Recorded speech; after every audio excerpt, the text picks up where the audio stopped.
Christian, thank you very much indeed. Christian Fraser reporting there. Well, now the Conservatives, Labour and the Lib Dems have all taken your questions on this programme. Today it is the turn of UKIP, and I'm glad to say I'm joined by Mark Reckless. Thank you very much for being with us. So taking a break from the campaign trail to talk to us and really to talk to the viewers, because viewers have been sending in lots of questions. And the first one comes from Justin Anderson, who says there won't be enough working adults to fund the pensions of retiring baby boomers. Isn't immigration the only answer to that? Well, I think we have a lot of people who are working a lot later in life than they were, partly because of the age structure, but also because we're not as well off as a country as we thought we were 10 years ago. That boom was built on candy floss, and people are having to work well into their 70s in many cases, sometimes even later, just to make ends meet. Their pensions aren't giving them what they expected, and we need to look after that generation. But Justin's question, I think, is immigration, well, he says, is the only answer to funding that kind of pension problem. But immigrants grow old as well, so it's at best a temporary sticking plaster. And even for that, I don't think the benefit really is that significant. What we need to do is to be encouraging more of our own people back to work, and it's very, very difficult for young people in this country, and indeed for many older people, trying to move up the career ladder or get a pay rise if employers are just able to import labour from sort of countries with much cheaper wages, who work very hard, but it does make it very difficult for people competing. Now, a question from Ian Gillis-Bell about what might happen after the election. A lot of speculation, of course, surrounding what happens after May the 7th. It says, if we are looking at another coalition, would UKIP work with David Cameron? What was the exact position on that? Well, we said we don't want to go into a coalition. So definitely no coalition. Correct. David Cameron, like Ed Miliband, has at least promised an EU referendum, and what we would want to do is hold him to the straight and narrow and make sure that's a fair EU referendum, because Nick Clegg's saying, well, he would want EU citizens to vote, he'd want 16-year-olds to vote and all this, and we don't want that. We want only UK nationals and only people of the proper age to be voting in that referendum. And if we are there and actually, putting some pressure on, there's a much better chance of a fair referendum on Europe than the stitch-up that I suspect Cameron and Clegg. So you'd support his government just if he went along with the referendum plans as they're currently constituted? You wouldn't demand that it was brought forward and made earlier?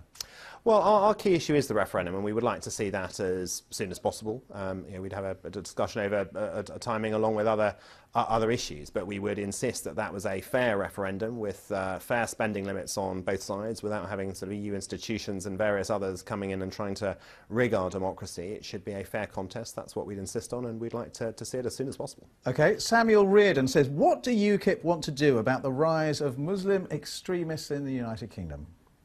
Well, we want to have one country which sort of integrates people. I think the problem with a multicultural sort of model is the celebration of difference has, I think, too often been at the expense of what should be knitting us together. And we need to have a civic patriotism that makes people proud to be British and offers an alternative to these radical, very, very nasty ideologies that wish us such harm. And that is partly a sort of policing job, but it's also about believing in Britain, as we say in our manifesto, being proud of our nationality and our country and our tolerance and what we are, and making that something which everyone wants to be part of. We've got a question from Maurice Hankey. I've seen millions wasted while working for local government. What will you do to change that? Really a question of waste in local government, I suppose, in Whitehall as well. What's your view on that? And I think there has been waste in local government, and you make the comparison with Whitehall. And what I would say is the cuts in local government have been an awful lot deeper than they have in most of central government. I actually think the further you get away from the people you're actually meant to be serving, the less efficient and sometimes even corrupt that government can become. And local government, I feel, generally is rather more responsive to people than some of the central government, still less the European Union and those transnational bodies. So I would say we do understand there are a need for sort of further reductions in spending, but we don't support the sort of Tories in wanting to put that into such an ideological way or to cut deeper than necessary. And we would look at areas like overseas aid, where we're spending £1 billion a month, our contributions to the EU, 10 to 20 billion a year, the 7 billion extra spent on Scotland. And we will make some savings in those areas, as well as abolishing some government departments and getting rid of some of the green subsidies, so that we wouldn't have to see such deep cuts in other areas, although we do want to see efficiencies made. A question about London runway extension. Oliver Roach-Clark says, how do you propose to solve the London runway debate to enable extra capacity? Well, firstly, we are opposed to the preposterous plans for a Thames estuary airport put forward by bonkers Boris over many years, and frankly have been slowing up the debate and getting in the way of a sensible decision. We would also like to see proper use made of Manston, which has an enormously long runway. It is very close to the HS1 line and could be used certainly for more in the way of freight and for some sort of low-cost airlines, and we would like to see that part of the mix, at least to relieve capacity elsewhere. And we support the Davis Commission and the work it's doing in terms of making the case for Heathrow and Gatwick, and we think a decision should be made quickly. Well, and which way would you think of going, Heathrow or Gatwick? Well, historically, I've been quite a supporter of Gatwick. I've made the case, actually, for persuading them to go in and sort of at least make the case for a second runway. And I think the big attraction of that is it would bring in proper competition between Gatwick and Heathrow, and that is something that would be attractive, although I do understand some of the economic arguments that Heathrow makes as well. Since you're here at the BBC, Philip Marsden's got a question about the licence fee, which Nigel Farage has been talking about, reducing it, I think, to a third of what it is. He says, why don't you scrap the TV licence fee completely?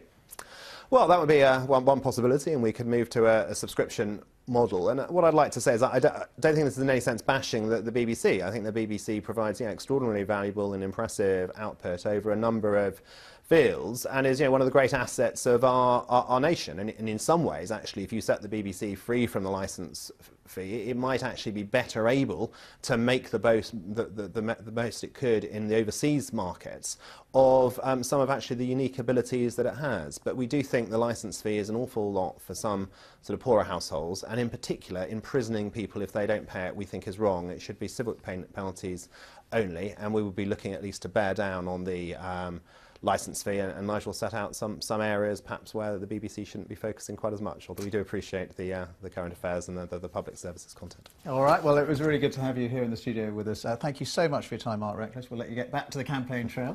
Thank you. Now, let's tell you the time's just slipped past